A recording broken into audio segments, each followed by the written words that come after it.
करेंगे और हमारा ध्यान जो होगा शरीर और मन से संवाद। बिना संवाद स्थापित किए हम ध्यान कैसे करें? हमारा डायलॉग स्थापित नहीं हो पाता। सामने वाले के सामने हम खूब लेक्चर दे देते हैं, पर पता चलता है कि कुछ भी नहीं मिला उसको, कुछ पहुंचा ही नहीं वहाँ तक, कुछ वाक्य नहीं पहुंचा, क्योंकि एक्सेप्टेबिलिटी नहीं है सामने वाले के मन में। ध्यान में शरीर और मन से संवाद स्थापित किया जाए, इसके लिए क्या होगा, कैसे करेंगे? मैं निर्देश दूंगा, वैसे करेंगे, परंतु उसके पहले इसकी व्याख्या सुनेंगे और व्याख्या से थोड़ा आइडिया होगा, क्योंकि उसमें व्याख्या में हम गीता का भी उदाहरण देते हैं और योग दर्शन इसका भी देते हैं, पतंजलि योग सूत्र का भी देते हैं, योग दर्शन का। और आज थोड़ा सा हठ योग के बारे में बताएंगे, हठ योग के माध्यम से कैसे शरीर को साधा जाता है। उससे पहले जो गीत है, गीत हमारा गीत के माध्यम से ही बहुत सुंदर व्याख्या हो जाती है कि आप पाओगे जीवन का सार गुरु चरणों में, प्रभु चरणों में, सदगुरु चरणों में। तो गुरुदेव की वंदना है और गुरुदेव के वर्णों से माध्यम से ये स्वार्थ रहित प्यार, निर्मल है प्यार विमल, होते हैं दोष दूर, ये सारी व्याख्या इसके अंदर है। भाई लोग गा रहे हैं।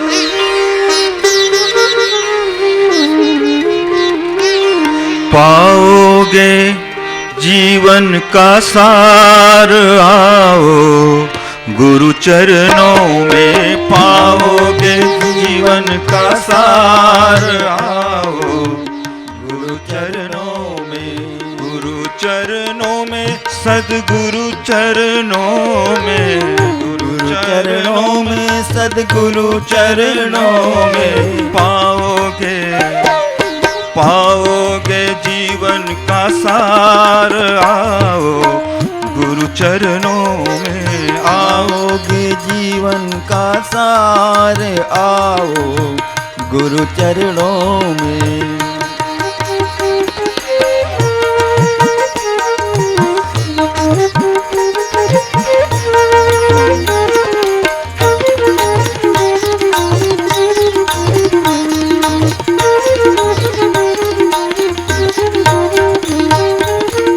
ब्रह्मा विष्णु रुद्र पर ब्रह्म रूप है, गुरु ब्रह्मा विष्णु रुद्र पर ब्रह्म रूप है, पर ब्रह्म रूप उनके कर्तव्य अनूप है, पर ब्रह्म रूप उनके कर्तव्य अनूप है, कर देंगे वे ही उद्धार, आओ गुरु चरणों में, कर देंगे वे ही उद्धार, आओ गुरु चरणों में, पाओगे जीवन का सार, आओ गुरु चरणों में, पाओगे जीवन का सार, आओ गुरु चरणों में।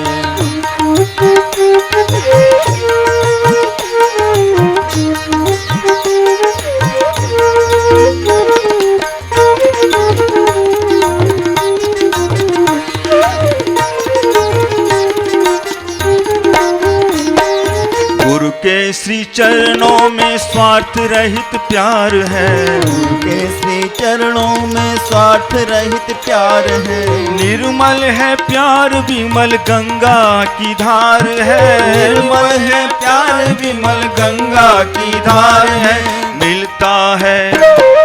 मिलता है माँ का दुलार, आओ गुरु चरणों में, मिलता है माँ का दुलार, आओ गुरु चरणों में, पाओगे जीवन का सार, आओ गुरु चरणों में, पाओगे जीवन का सार, आओ गुरु चरणों में।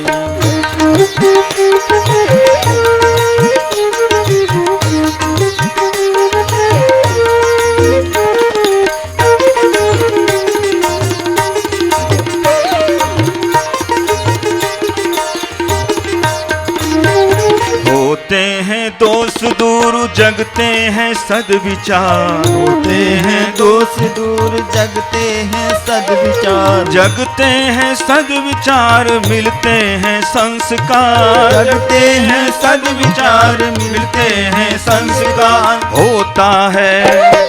होता है जीवन सुधार। आओ गुरु चरणों में होता है जीवन सुधार।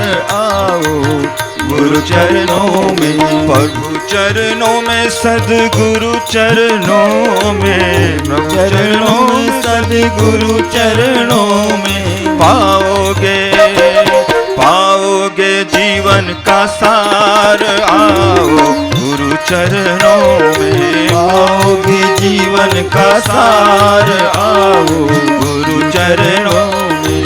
पाओगे जीवन का सार। आओ गुरु चरणों में। पाओगे जीवन का सार। आओ गुरु चरणों में। पहले आपके प्रश्नों के उत्तर देता हूँ। मेरे गांव में बलि प्रथा प्रचलित है। घर घर में पशु की बलि पड़ती है, तो इसे रोकने का प्रयास करते हैं। सभी लोग विरोध करते हुए कहते हैं दुर्गा सप्तशती के अध्याय 12 के 10.19 श्लोक में बलि लिखा हुआ है। फालतू की बात करते हैं। बलि लिखी हुई है, अहंकार की बलि लिखी हुई है, पशुओं की बलि कहीं नहीं लिखी है। दुर्गा अगर इतनी असंवेदनशील हो जाएगी कि वो बलि लेने लगेगी तो दुर्गा सप्तशती पढ़ने वाले सभी लोग जो हैं अपना साधना सफल नहीं मानेंगे जब तक कि बलि नहीं दे देंगे। बलि का मतलब होता है बल धन इन। बल धन इन यानी अपनी भेंट देना। अपनी भेंट देना। भगवान को क्या दे सकते हैं भेंट? भगवान को भेंट दे सकते हैं अपनी बुराइयाँ, अपना ईगो, अपना अहंकार। तो अगर देना है तो ये दो। परंतु क्या होता है कि पशु को काट के किस तरह से काटते हैं तुमने देखा नहीं? अभी भूकंप आया नेपाल में बड़ा भयंकर। उसके भूकंप आने के करीब 2 या 3 महीने पहले कोई एक अनुष्ठान होता है उनका, उसमें उन्होंने 5000 भैंसों को मारा। 5000 भैंसों को। भैंसा मतलब मेल भैंसा, उसको मारा और उनको काटा। और उसका परिणाम किस रूप में आया? भूकंप के रूप में आया। इतना भयंकर कि अभी तक उभर नहीं पाए वो लोग। मित्रों, ये किसी ने बताया था कि नेपाल की समृद्धि के लिए ठीक रहेगा, तो उन्होंने राजा ने परमिट कर दिया। कहीं भी बलि होती, देखो यहाँ उत्तराखंड में इतनी बलि होती थी, सब जगह बंद हो गई। एक आध जगह भी 2 जगह कहीं हो रही है, पर बाकी वैसे देश में सब जगह लगभग बंद हो गई बलि प्रथा। बलि का अर्थ समझ में आया तो हम ये असंवेदनशील काम नहीं करेंगे। क्रूर काम है, it is a cruel act.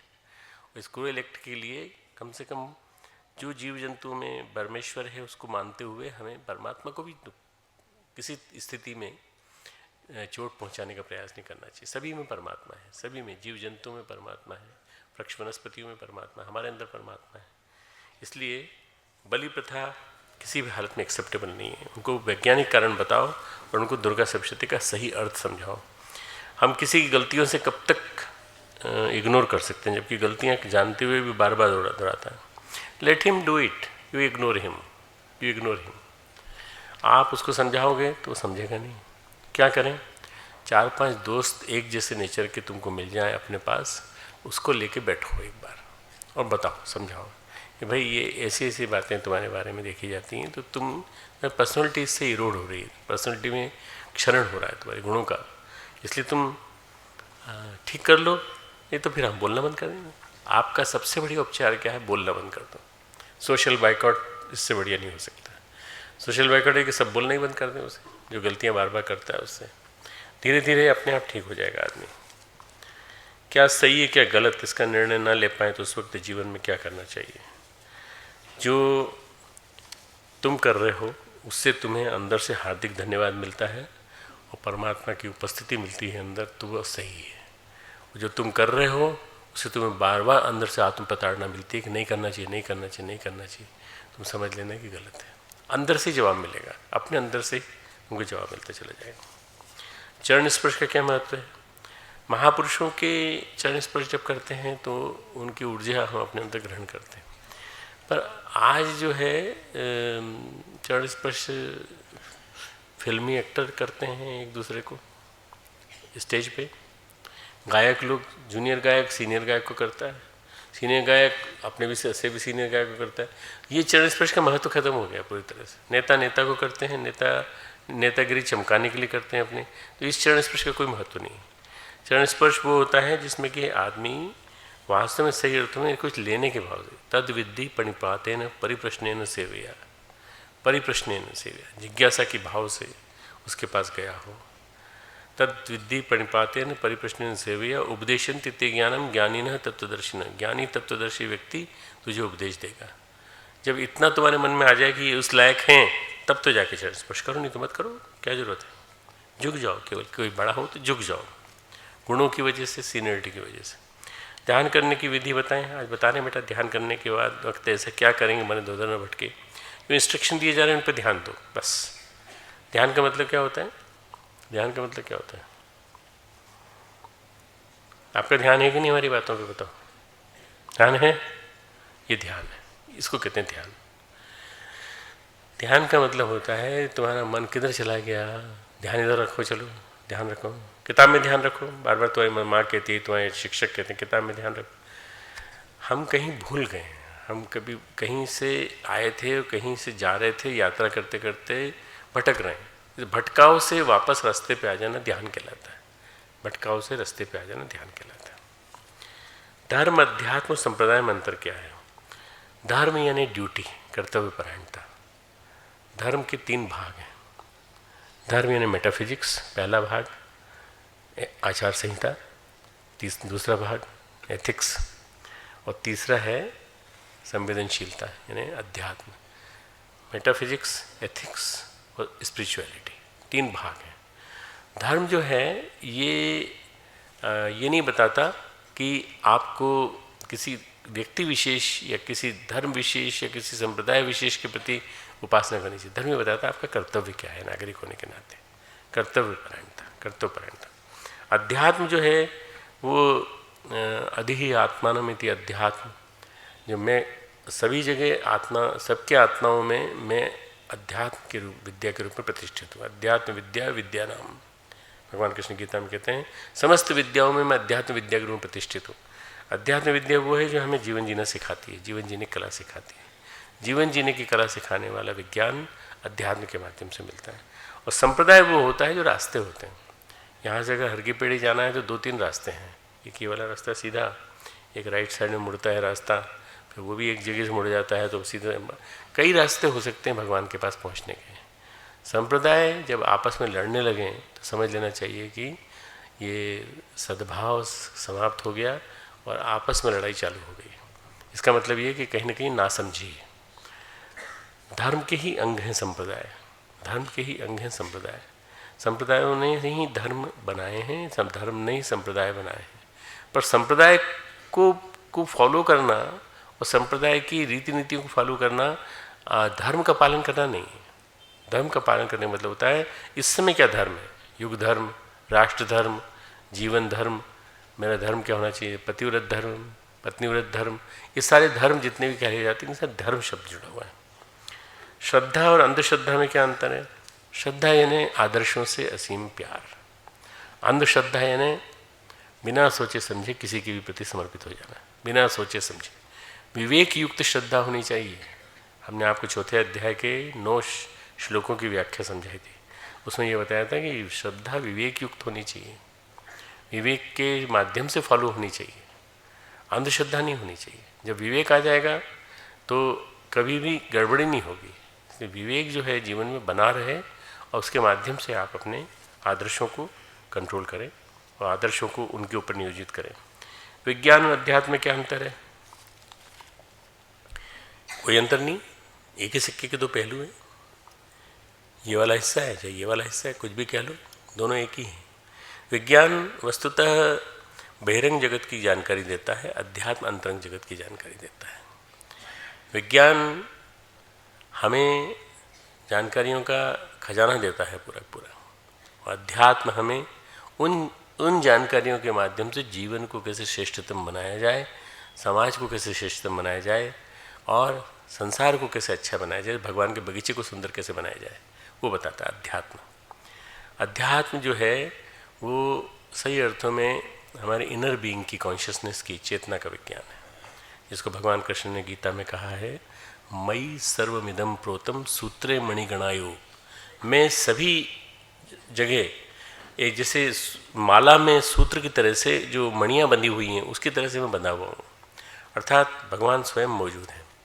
जहाँ भगवान मौजूद है वहाँ अध्यात्म मौजूद है, और जहाँ अध्यात्म मौजूद है उसको कहते हैं पराविद्या, और जहाँ भौतिक जगत मौजूद है उसको कहते हैं अपराविद्या। विज्ञान अपरा है और विद्या अध्यात्म पराविद्या है। दोनों विद्याओं में अंतर है, पराविद्या अपराविद्या। 7वें अध्याय के 7वें 8वें 9वें श्लोक में बड़ा क्लियर दिया है। 7वें 8वें 9वें श्लोक में परा और अपरा विद्या का ज्ञान दिया गया है। बड़ा भगवान ने बड़ा स्पष्ट बोला है बिल्कुल कि भौतिक जगत और आध्यात्मिक जगत क्या क्या होते हैं। आज क्या हो गया है कि सारे संसार में केवल एक ही चीज़ है, भौतिकता भौतिकता भौतिकता भौतिकता। मैं तुमको कई बार बताता भी हूँ, संसार में दो ही चीज़ें हैं दिखाई पड़ती हैं, तो दो ही चीज़ें हैं, संसार है, व्यापार है, और दूसरा भगवान। तुम दोनों में से कोई एक चुन लो, ठीक है। अध्यात्म चुन लिया, ठीक है। संसार चुन लिया तो संसार चुनने के बाद उसमें से थोड़ा सा हिस्सा ले लो, बस बाकी हिस्सा भगवान के साथ जोड़ दो। भगवान के साथ चले बिना तुम्हारा जीवन बहुत क्या बोलते हैं उसको, आपदाग्रस्त हो जाएगा। उसमें तरह तरह की तुम्हारा हल्ला गुल्ला शोर शराबा जीवन भर बना रहेगा, तुम तनावग्रस्त हो जाओगे। इसलिए भगवान को लेना जरूरी है। अध्यात्म जो है वो भगवान के साथ चलने की कोशिश करता है, और विज्ञान जो है वो भौतिकवाद के साथ चलने की कोशिश करता है। भौतिकवाद और अध्यात्मवाद। विद्याम च विद्याम च, ईशावास्योपनिषद बड़ा अच्छा व्याख्या करता है इसका। मैं किसी समय ईशावास्योपनिषद के 16 सूत्र लूँगा, एक ही क्लास में ढंग से समझा दूंगा मैं। इसी तरह से नारद भक्ति स्तोत्र के जो 84 सूत्रों में से कुछ सेलेक्टेड सूत्र हैं बहुत बढ़िया, वो भी एक दिन लूँगा, तो दोनों क्लासेस में दोनों चीज़ें हो जाएंगी। अब नवरात्रि क्लास में बताया था कि ज्ञान वह जो मन की भ्रांति को दूर करे, किंतु आज हम जो ज्ञान पढ़ रहे हैं उससे मन में भ्रांतियाँ हैं। तुम जो पढ़ रहे हो बेटा वो तो विज्ञान है, ज्ञान थोड़ी है वो। तुम जो पढ़ रहे हो जानकारियों का खजाना है, वो बम्बार्डमेंट ऑफ इंफॉर्मेशन है। Computer and whatever you are reading in the Google, जो भी आप नेट पे पढ़ रहे हो वो सारा बम्बार्डमेंट ऑफ इंफॉर्मेशन है। विज्ञान नहीं है वो, ज्ञान नहीं है वो, इन्फॉर्मेशन है, सूचना है। ये आपको बताया जा रहा है, ये बताया जा रहा है, बताया जा रहा है, बताया। अब उसको कैसे जीवन में उतारा जाए वो ज्ञान अलग है, वो ज्ञान अलग है। वो ज्ञान आध्यात्मिकता से आता है, आध्यात्मिक को जीवन में उतारने से आता है। कृपया अपनी दिनचर्या का वर्णन करिए। मेरी दिनचर्या जान के क्या करोगे भैया? मैं सुबह उठता हूँ अर्ली मॉर्निंग में, बहुत जल्दी उठता हूँ, कोशिश करता हूँ जल्दी उठने की, और लगभग बहुत पहले 2:30 बजे उठता था, फिर 3:30 बजे उठने लगा।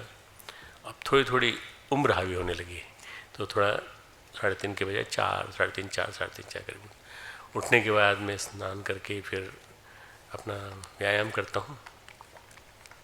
मेरा नित्य व्यायाम का नियम है, फिर जप करता हूँ। जप करने के बाद मैं लिखता हूँ, लेखन करता हूँ अखंड ज्योति का, और विभिन्न अन्य जो साहित्य हैं जो प्रकाशित हुए हैं उसी तरह से अन्य लेख लिखता हूँ, जिनको कि बाद में कंपाइल करके मैं बुक के रूप में प्रेजेंट कर देता हूँ, जिसमें युग गीता भी है और आध्यात्मिक चिकित्सा भी है। ऐसी किताबें जो आई हैं सारी उसी के माध्यम से।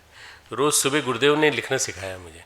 उसके 7 बजे मैं फिर नीचे आता हूँ, जीजी के पास आता हूँ, फिर वहाँ मैं अपना सुबह का अल्पाहार लेता हूँ, और पहली प्रज्ञा पे उसी समय पीता हूँ मैं।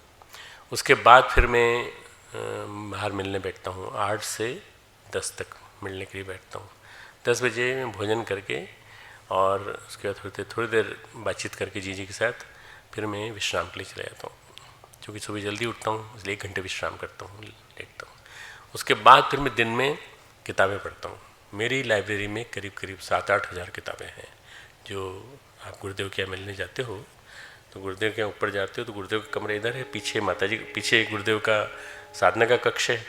उसके बाद जब तुम दाएं मुड़ते हो नीचे उतरने के लिए तो बाईं तरफ मेरा कमरा है। उस कमरे में मेरी किताबें हैं सारी पूरी।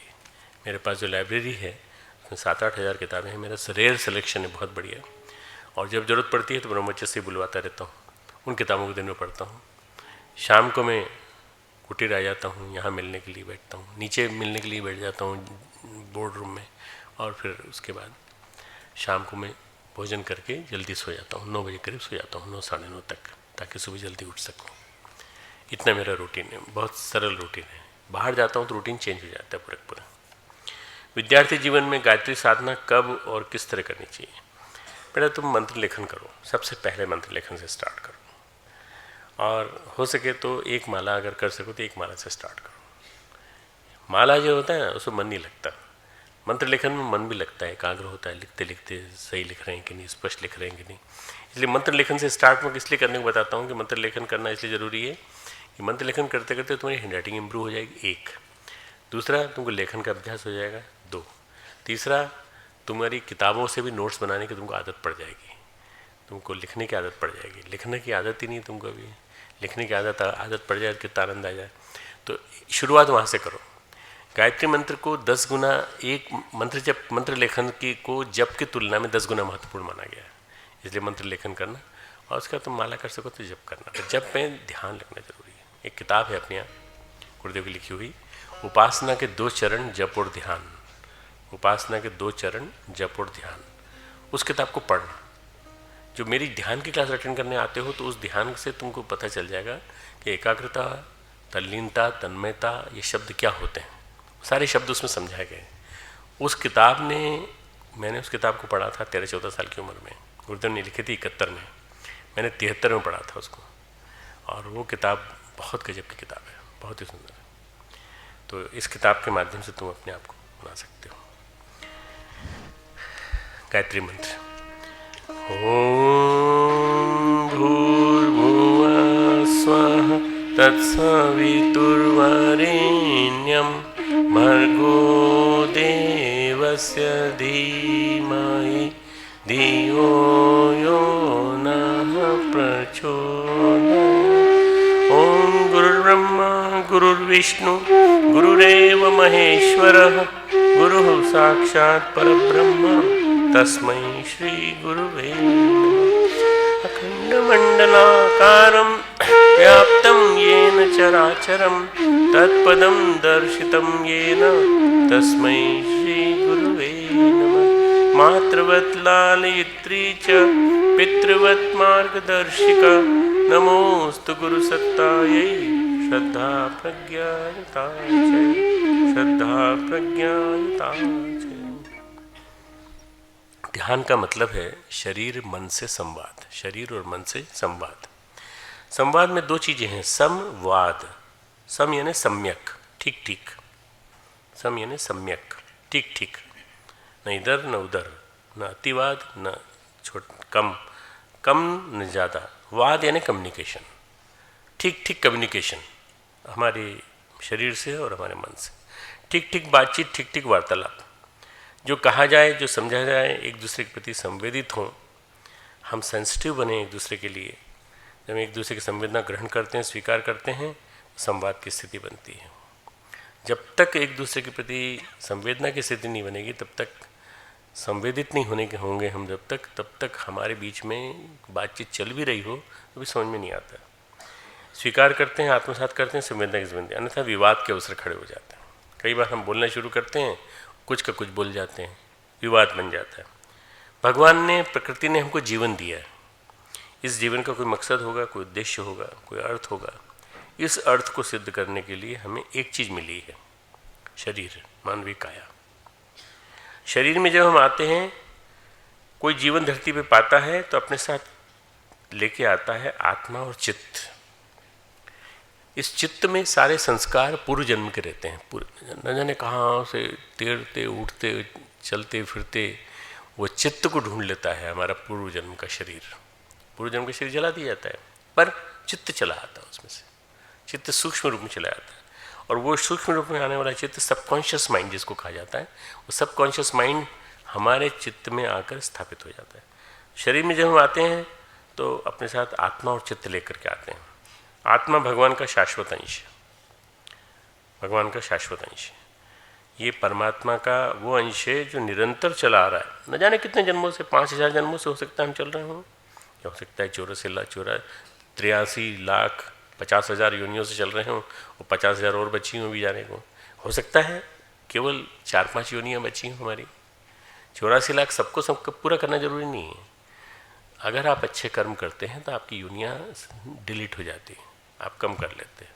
आप जितने अच्छे कर्म करते जाएंगे, सत्कर्म करते जाएंगे, उतनी ही आपकी योनियाँ कम होती चली जाएंगी। तो इसलिए चित्त चेतन अमल सहज सुख राशि, गोस्वामी जी कहते हैं कि आत्मा भगवान का शाश्वत अंश है। भगवान कृष्ण गीता में कहते हैं कि ये जो आत्मा है तुम्हारे अंदर जो बैठी हुई है, ये मेरा ही एक अंश है, मेरा ही एक अंश है। ये 15वें अध्याय में बहुत बढ़िया बात लिखी भगवान कृष्ण ने। ममेवांशो जीव लोके जीव भूत सनातना, इस देह में ये सनातन जीवात्मा मेरा ही अंश है, मेरा ही अंश। भगवान स्वयं कह रहे हैं मेरा अंश, और वही इन प्रकृति में स्थित मन और 5 इंद्रियों को आकर्षित करता है। मनः षष्ठानि इंद्रियाणि प्रकृति स्थानी कर्षति, प्रकृति के स्थान से उसको लेकर के आकर्षण करता है। ये बाद में आते हैं, पहले चित्त आता है, पहले आत्मा आती है, आत्मा और चित्त दोनों पहले आते हैं। तो भगवान ये कहते हैं चित्त में पूरे जन्मों के कर्म, संस्कार, वृत्तियाँ आदि सब चीज़ें होती हैं। शरीर हमारा सबसे ऊपरी ढांचा है जिससे हम अपना अस्तित्व बनाए रखते हैं, बरकरार रखते हैं धरती पर। मन हमारे सोच विचार का, कल्पनाओं का यंत्र है। शरीर हमारा ढांचा है और मन कल्पनाओं के लिए दिया गया यंत्र है। एक कल्पना, सोच, विचार के लिए हम एक यंत्र मिला होगा। ये 2 चीज़ें हमें यहाँ पर मिलती है। और एक बात और है कि धीरे धीरे हमारा शरीर और मन विकसित होता है, समर्थ होता है। जैसे जैसे विकसित होता है वैसे वैसे हम अपने आप को प्रशिक्षित करते हैं, समाज के द्वारा, परिवार के द्वारा, वातावरण के द्वारा सीखते हैं, जानते हैं। अन्य प्राणियों की तुलना में मनुष्य का शरीर कहीं ज़्यादा रहस्यमय है।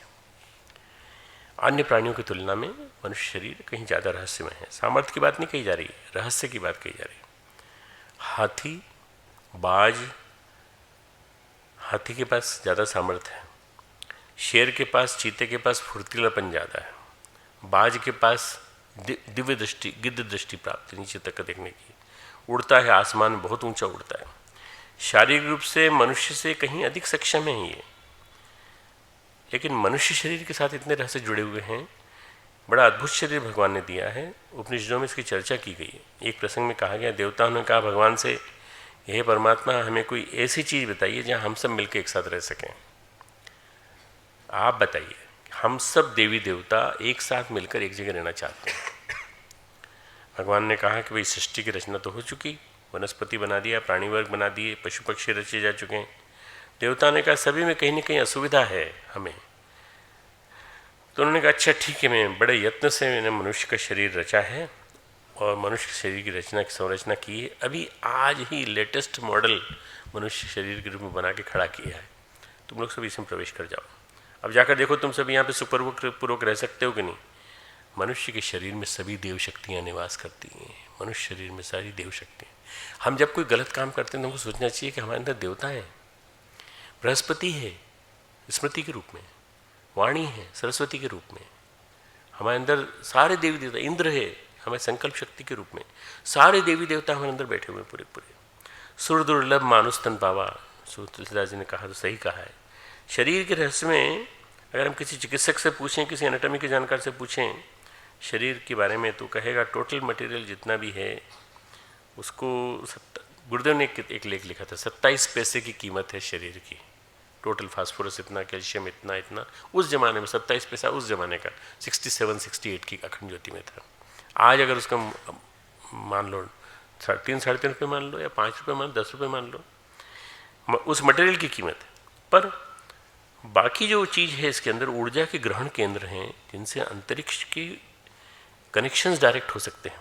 हमारे अंदर जो सूक्ष्म सटलर सेंटर्स हैं, जो प्लेक्सिसेस हैं, चक्र हैं, स्नायु संस्थान हैं, हमारा हृदय का अंतः स्नावी संस्थान है, जिसमें चक्रों के स्थान, उपत्यकाओं के स्थान, ग्रंथियों के स्थान बड़े दिव्य रहस्य में हैं। बड़ा मुश्किल है समझ पाना अपने आप को कि हमारे अंदर इतना खजाना भरा पड़ा है। अगर आप कभी रेडियो स्टेशन गए हों, मालूम नहीं आप लोगों से किसी को मौका मिला है कि नहीं, मुझे कई बार मौका मिला है, यहाँ बैठे कई लोगों को मौका मिला होगा। रेडियो स्टेशन में एक रिकॉर्डिंग रूम होता है जिसमें आप अकेले अंदर होते हैं या कोई इंटरव्यू लेने वाला होता है, बस वो बात भी नहीं करता जिसमें रिकॉर्डिंग चल रही होती। उस समय रबर बाउंड रबर की इतनी मोटी लेयर पूरे में होती है, साउंड प्रूफ होता है पूरा, और उस समय धीरे धीरे धीरे साइलेंस इतनी ज़्यादा बढ़ती जाती है कि अपने अंदर के हृदय की धड़कन भी सुनाई पड़ती है, रक्तवाही नलिकाएं, इनमें बहने वाला प्रवाह भी सुनाई पड़ता है। अगर थोड़ा और गहराई में जाओगे तो स्नायु प्रवाह भी सुनाई पड़ेगा। कभी कभी मेरा मन करता है कि मैं कभी किसी रेडियो स्टेशन में जाके मैं आधा घंटा ध्यान करूं उसमें, क्योंकि बिल्कुल साउंड प्रूफ है पूरा, कहीं बाहर की कोई शोर शराबा नहीं, कुछ नहीं कोई। पर अगर वही चीज़ हम यहाँ डेवलप कर सकें तो, अगर हम अपने आप को जान लें तो, उपत्यकाओं के वो जान लें तो, ये शरीर ऐसा है जहाँ पर हम अपनी चेतना का ऊर्ध्वारोहण कर सकते हैं, चेतना का ascent of consciousness can be done only in human body, बाकी और किसी एनिमल बॉडी में पॉसिबल नहीं है। शरीर के साथ संवाद करने में जो सक्षम हैं, अगर प्रयास करें धीरे धीरे परमात्मा के साथ तो प्रकृति के साथ भी संबंध कर सकते हैं, रख सकते हैं। सामान्य स्थिति में मन बस कल्पना करता रहता है, विचार करता रहता है, निर्णय करता रहता है, तर्क करता रहता है, विश्लेषण करता रहता है। सामान्य मन क्या करता है? सब हम वाद विवाद में प्रथम आए, हमने आज वहाँ पे जाके तर्क रखा अपना और तर्क रख के हम जीत के आए। ये क्या है? बहस विवाद। पर शरीर और मन मिला करके क्या है ये बताओ? दोनों मिला करके आजकल एक रोबोट का ज़माना आ गया है। एक दिन पेपर में आया कि एक वकील ने अपील फाइल की है कि हम अपनी तरफ से प्ली देने के लिए रोबोट को खड़ा करेंगे, रोबोट जवाब देगा। अब यहाँ नहीं है, अमेरिका की बात है। बायो कंप्यूटर बन गए हैं कि जो ऐसे कंप्यूटर बन गए हैं इनका उत्तरोत्तर विकास होता चला जा रहा है। पर हमारे शास्त्र में, योग शास्त्र में, अध्यात्म शास्त्र में इस शरीर को ही ऐसा विकसित करने की विधि बताई है जो कि जिसके सामने रोबोट असफल हो जाता है। शरीर को इस तरह से विकसित करने की विधि बताई गई, किस चक्र के जागरण से, किस चक्र के भेदन से कुंडलिनी शक्ति क्या क्या कर सकती है, क्या क्या शक्तियाँ, क्या क्या विभूतियाँ, क्या क्या विशेषताएं दे सकती है, ये बताया गया। बड़ा विलक्षण विज्ञान है शरीर का, अंतर जगत का। Internal anatomy is excellent, it is awesome to read the whole thing. पूरा पढ़ना इतना गजब का है। इसके बाद कहेंगे मूलाधार से लेकर सहस्त्रार तक की यात्रा बड़ी विलक्षण है, बड़ी रहस्यमय है। नीचे से ऊपर तक की यात्रा, मूलाधार नीचे और सहस्त्रार ऊपर, और धीरे धीरे ascent of consciousness through chakras, सारे 7 चक्रों को भेद कर ऊपर पहुँचती है। महर्षि पतंजलि ने अपने योग सूत्र में तीसरा जो पाद लिखा है, विभूति पाद, इसमें विभिन्न प्रकार की उन्होंने, मैं अभी किताब फिनिश की है, उस किताब में अंतर जगत की यात्रा किताब में जगह जगह विभूतियों की चर्चा है। वो कहते हैं संयम क्या करना चाहिए। संयम आप अपना करें अगर किसी चीज़ में, तो ऐसा करें कि उस संयम से आपको कुछ विभूति मिले। जैसे वो कहते हैं कि अतीत का ज्ञान, आने वाले भविष्य का ज्ञान, ये आपको सब मिल जाएगा।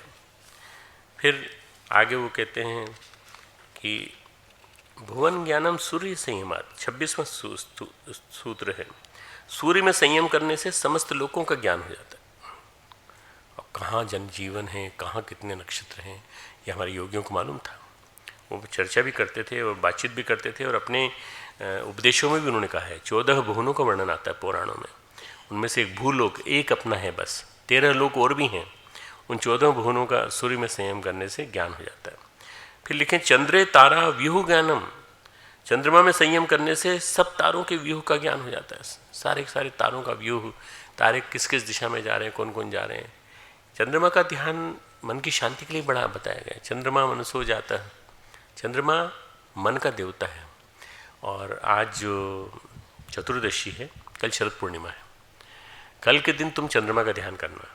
कुछ नहीं, 15 मिनट बैठ जाना चंद्रमा की किरणों के बीच में, बस तुमको कुछ विलक्षण अनुभूति होगी चंद्रमा के बीच। कब बैठें? ऐसे ही 9 साढ़े 9 बजे करीब चंद्रमा की किरणों के बीच में तुमको लगेगा कि वास्तव में ये जो उदित होता हुआ चंद्रमा जो है, इसकी किरणों में तुमको कुछ विलक्षण मिल रहा है, बहुत कुछ विलक्षण मिल रहा है। ये सारा के सारा ध्रुवे तद्गति ज्ञानम, ध्रुव तारों में संयम करने से उन तारों की गति का ज्ञान हो जाता है। नाभि चक्रे काय व्यूह ज्ञानम, नाभि चक्र में अगर जो सोलर प्लेक्सस है हमारा नाभि चक्र अम्बलाइकस, जहाँ से आप माँ से जुड़े थे गर्भ में, काय व्यूह ज्ञानम, काया के व्यूह का ज्ञान हो जाता है। इस शरीर में क्या क्या व्यूह है, वो कहते हैं ना किले का व्यूह बताओ, किले की मैप बताओ पूरा, ऐसे हमारे इस मानव शरीर रूपी किले का 9 द्वारे पूरे देही कहा जाता है इसका, 9 दरवाजों की आध्यात्मिक राजधानी। इस आध्यात्मिक राजधानी का ज्ञान बताओ, तो भुवन ज्ञानम की तरह से काय ज्ञानम, नाभि चक्रे काय व्यूह ज्ञानम, कंठकूपे शुद्ध पिपासा निवृत्ति, कंठकूप में संयम करने से प्यास चली जाती है, प्यास नहीं लगती है। जितनी देर तक आप संयम करोगे और उसके बाद जैसे संयम तोड़ दोगे तो आपको प्यास लगने लगेगी। फिर कई बार ऐसी स्थिति आती है ऋषि मुनियों को कि साधना में रहते हैं, प्यास लगे भी तो पी नहीं सकते पानी, तो वो कंठकूप में ध्यान करते हैं। कूर्म नाड़ियाम स्थिर्यम, कूर्माकार नाड़ी में संयम करने से स्थिरता होती है। तो ये जो विभूतिपाद है, ये विभूतिपाद विभिन्न प्रकार की चीज़ें बताता है, पर कहीं भी कुंडलिनी का जिक्र नहीं है, षट चक्रों का जिक्र नहीं है इसमें। इसमें जो जिक्र है वो केवल अंगों का जिक्र, शरीर का जिक्र, शरीर और मन से संवाद है। इसीलिए पातंजलि योग दर्शन, श्रीमद् भगवद गीता, ये दोनों मुझे बहुत विलक्षण लगते हैं। ये 2 ग्रंथ ऐसे हैं जिनमें कि किसी प्रकार की ऐसी चर्चा नहीं है जो सामान्य व्यक्ति न समझ सके।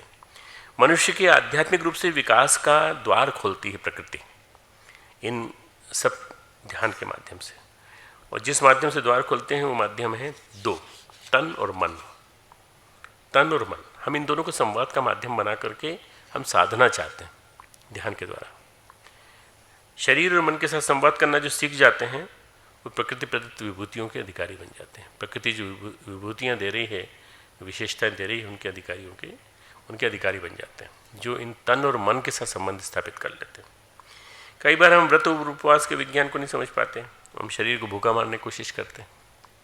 अभी नवरात्रि बीती है, मैंने तुम लोग बताया भी था भाई गुरुदेव की बात मानो, और 2 चीज़, एक खाने की एक लगाने की। हमारे गुरुदेव ने कठिन व्रत कहीं नहीं बताया, व्रत उन्होंने 13-14 प्रकार के बताए थे कि व्रत उपवास ये करना चाहिए, पर व्रत उपवास की परिभाषा क्या है? व्रत उपवास की परिभाषा ही नहीं मालूम है तुम लोगों को। व्रत का मतलब है आज हमारा व्रत है, हम कहते हैं आज हमारा व्रत है, मेरा व्रत चल रहे हैं दोनों, मेरे व्रत चल रहे हैं। व्रत का मतलब क्या होता है? व्रत का मतलब होता है संकल्प, व्रत का मतलब है अनुशासन। हम किसी चीज़ का, किसी सत्य का, किसी अनुष्ठान का अनुशासन अपने जीवन में स्थापित करते हैं। बस आपने अनुशासन स्थापित कर दिया तो फिर वो व्रत जो है वो व्रत बन जाता है। उपवास अलग चीज़ है, उपवास को बताता हूँ अभी मैं। आज हमारा उपवास है इसलिए हम, क्योंकि हमारा व्रत है इसलिए आज हमारा उपवास है, ऐसा नहीं कहना चाहिए। व्रत और उपवास 2 अलग अलग चीज़ें हैं। आज रविवार है, आज गुरुवार है, आज हमारा व्रत है, फिर बोल देते हैं समानार्थी शब्द के रूप में कि आज हमारा गुरुवार का उपवास भी है, रविवार का उपवास भी है। व्रत का मतलब है कुछ नियम जिन्हें आज के दिन हम पालन करेंगे, कुछ व्रतों के साथ। व्रत बंधन, व्रत में बंध जाना, व्रतेन बंधन, कौन सा सूत्र है वो? व्रतेन दीक्षाम आपनोति, दीक्षा आपनोति दक्षिणाम, दक्षिणाम श्रद्धाम आपनोति, श्रद्धया सत्यम आप्यते, श्रद्धा से सत्य मिलता है। व्रतेन दीक्षाम आपनोति, व्रत के माध्यम से मैं आपसे दीक्षित होता हूँ। ये जो है, ये मैंने जो बांधा है, ये व्रत के माध्यम से बांधा है, और व्रत के माध्यम से मैं इसके साथ प्रतिबंधित होता हूँ। तो व्रत यहाँ तक सीमित है, बस अंदर तक भी सीमित है, पर उसका उपवास से कोई संबंध नहीं है। उपवास का मतलब होता है उपविश्य से बना है, उपविश्य से। उपवास, उपासना और उपविश्य, 3 शब्द एक साथ बनते हैं। उपवास, उपासना और उपविश्य, एक ही ऊपर बैठना।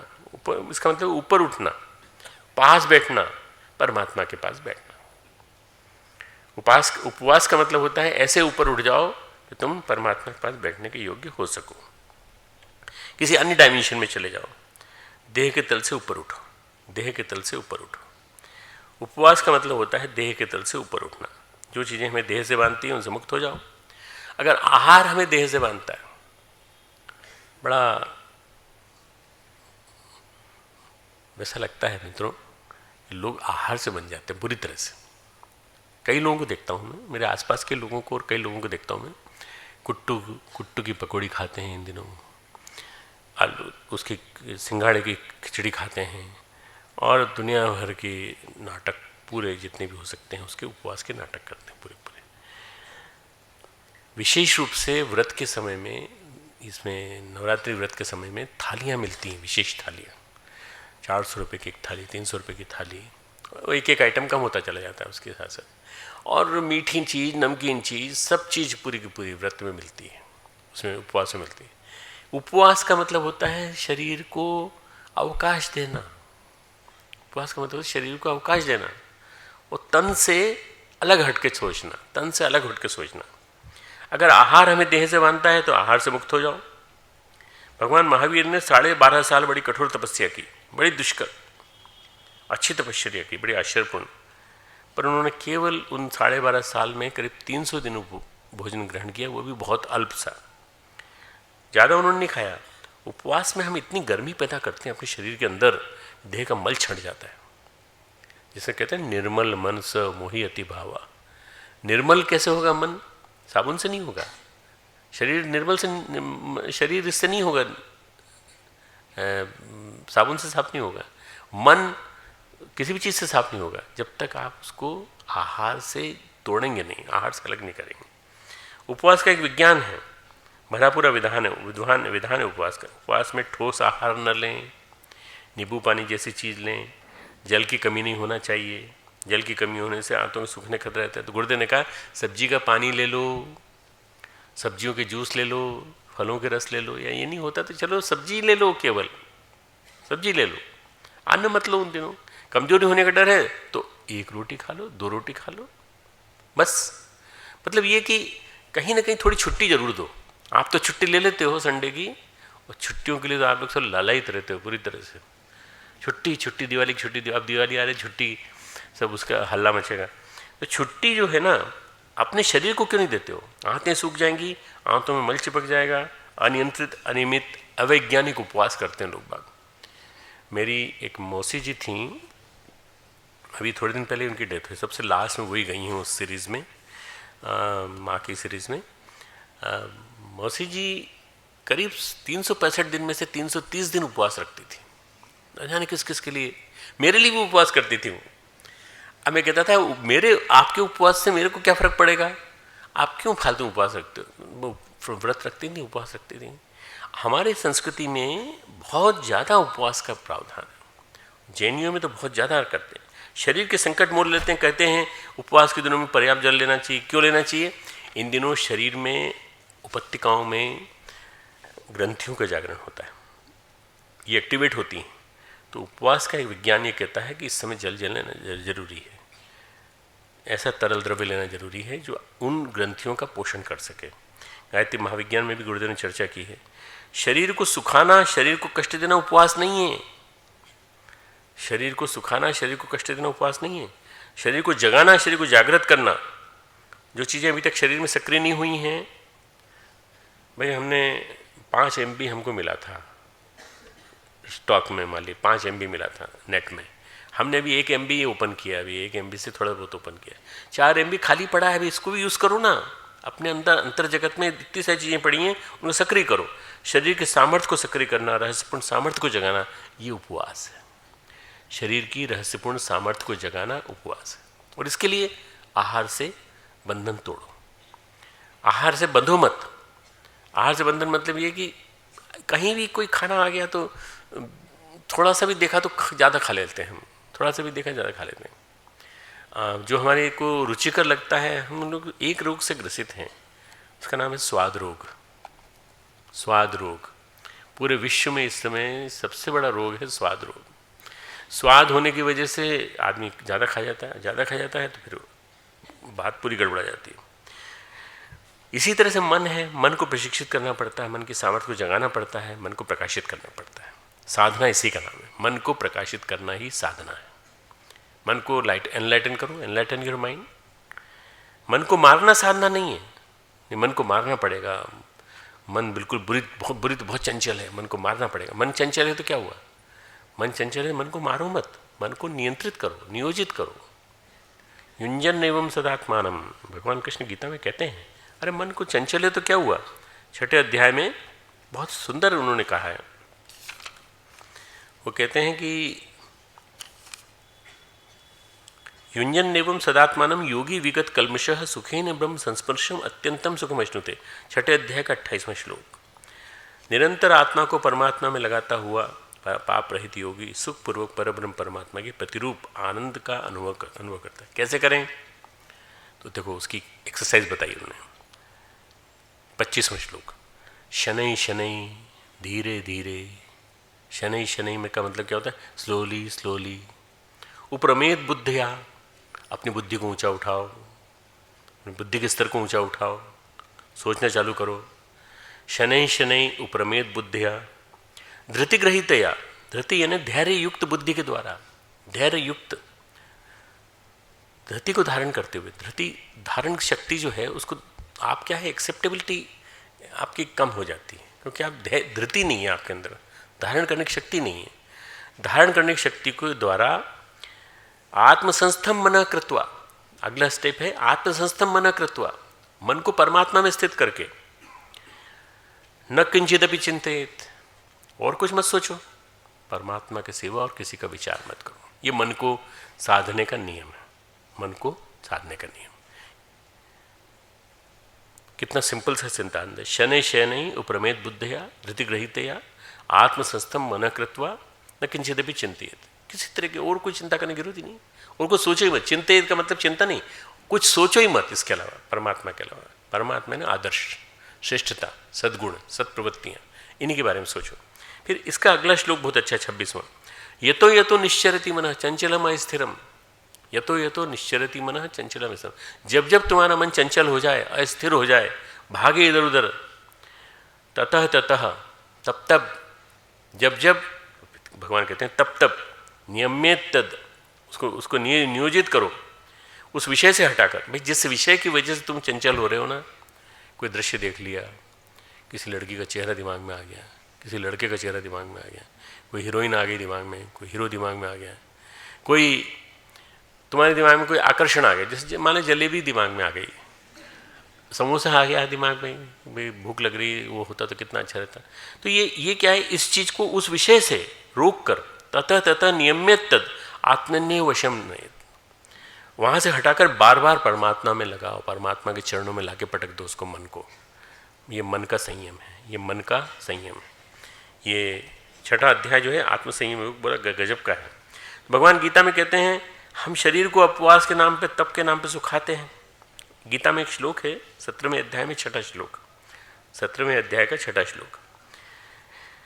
कर्षयन्तः शरीरस्थम भूतग्रामम चेतसः। कर्षयन्तः शरीरस्थम भूतग्राम, 17 का 6वां है, इसलिए 17 अध्याय का 6वां लिख लो। जो शरीर को सुखाते हैं, क्रश करते हैं, उसका निष्कर्ष भगवान देते हैं उनको असुर मानना, असुर ज्ञान को फॉलो कर रहे हैं वो। कई बार हम क्या समझते हैं, बड़े तपस्वी हैं भाई, इन्होंने तो पूरा अपने आप को, शरीर को सुखा डाला, सब कुछ पूरा नंगे पैर चलते हैं, अरे कांटों में चलते हैं, न जाने कैसे। नहीं, ये दुष्ट है, ये भगवान को कष्ट दे रहा है। इसके शरीर में भगवान बैठा हुआ, उन भगवान को कष्ट दे। भगवान कहते हैं वो मेरे को परेशान कर रहे हैं। भगवान कहते हैं अर्जुन तुम उनको असुर जानना, क्योंकि ऐसा शरीर के साथ, ऐसा व्यक्ति शरीर के साथ दुर्व्यवहार करके मुझे कष्ट देता है, मुझे कष्ट देता है। शरीर को संकट में डालना साधना नहीं है। भावनाओं का दमन, विचारों का दमन, वृत्तियों का दमन, हम उसको तप मान लेते हैं। वो तप नहीं है। साधना के नाम पर, अध्यात्म के नाम पर जो कुछ किया जाता है उससे शरीर रोगी बनता है, मन रोगी बनता है। शरीर भले कम रोगी बने लेकिन मन ज़्यादा रोगी बनता है। मन के रोगी होने से शरीर बीमार होता है, साइकोसोमेटिक डिजीजेस।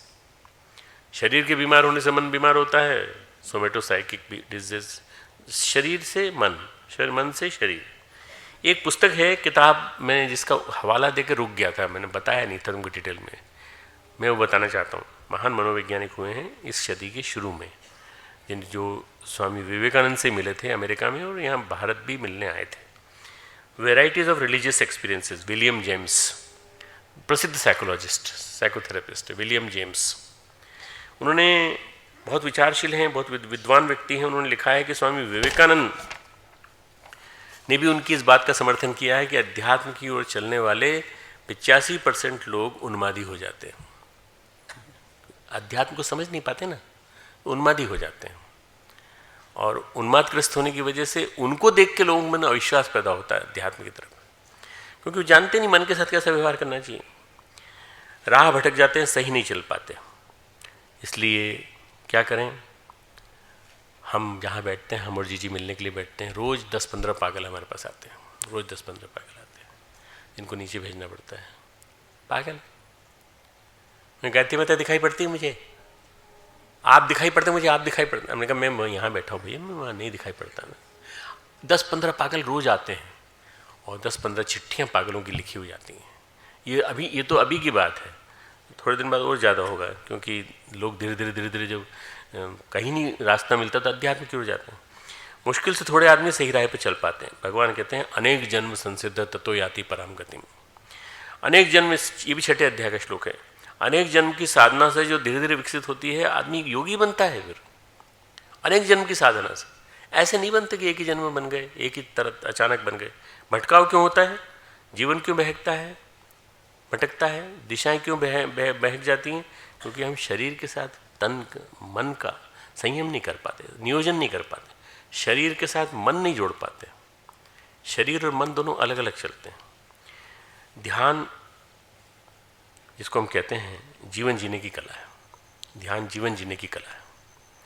ध्यान एक अनोखा विज्ञान है, ध्यान एक अनोखा विज्ञान है, संतुलन का विज्ञान है, संतुलन का विज्ञान, सम्यक जीवन का विज्ञान है।